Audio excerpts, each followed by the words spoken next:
Chapter 33, A Rat Who Knows Her Name. Meg had climbed the dungeon stairs and was preparing to open to the kitchen when the rat spoke to her. "May I detain you for a moment?" Meg looked to her left and then to her right. "Down here," said Despereaux. Meg looked at the floor. "Gore," she said, "but you're a rat, ain't you? And didn't the old man just warn me of such? Beware the rats," he said. She held the tray up higher so that the light from the candle shone directly on Despereaux and the golden spoon on his head and the blood-red cloak around his neck.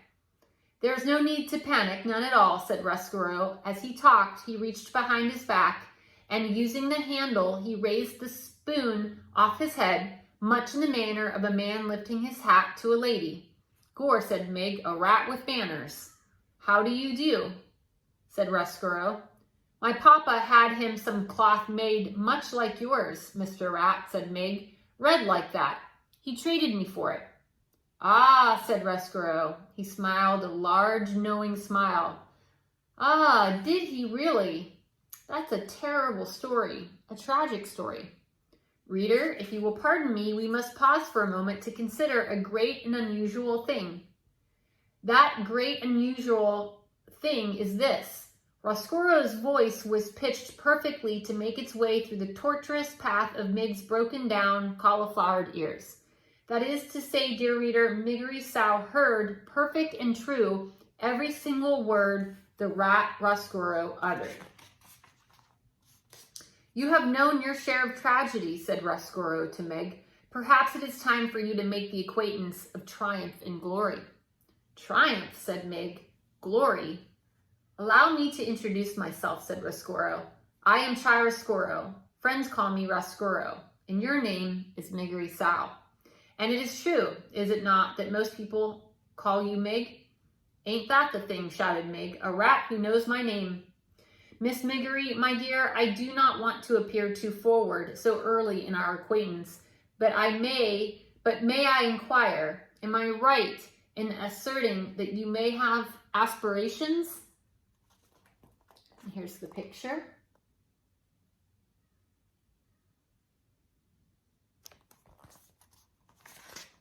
"What do you mean, aspirations?" shouted Meg. "Miss Miggery, there is no need to shout, none at all. As you can hear me, so I can hear you. We two are perfectly suited to each other." Despereaux smiled again, displaying a mouthful of sharp yellow teeth. "Aspirations, my dear, are those things that would make a serving girl wish to be a princess."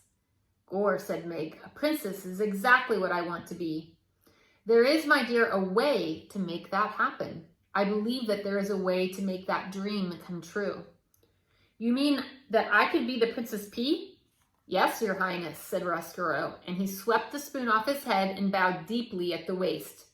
"Yes, your most royal Princess P." "Gore," said Meg, "may I tell you my plan? May I illustrate for you how we can make your dream of becoming a princess a reality?" "Yes," said Meg, "yes."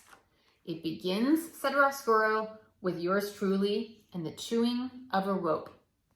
Meg held the tray with one small candle burning bright, and she listened as the rat went on, speaking directly to the wish in her heart. So passionately did Despereaux speak, and so intently did the serving girl listen, that neither noticed as the napkin on the tray moved. Nor did they hear the small mouse-like noises of disbelief and outrage that issued from that napkin as Despereaux went on unfolding, step by step, his diabolical plan to bring the princess to darkness. Who do you think is under the napkin? Could it be Despereaux? Let's find out.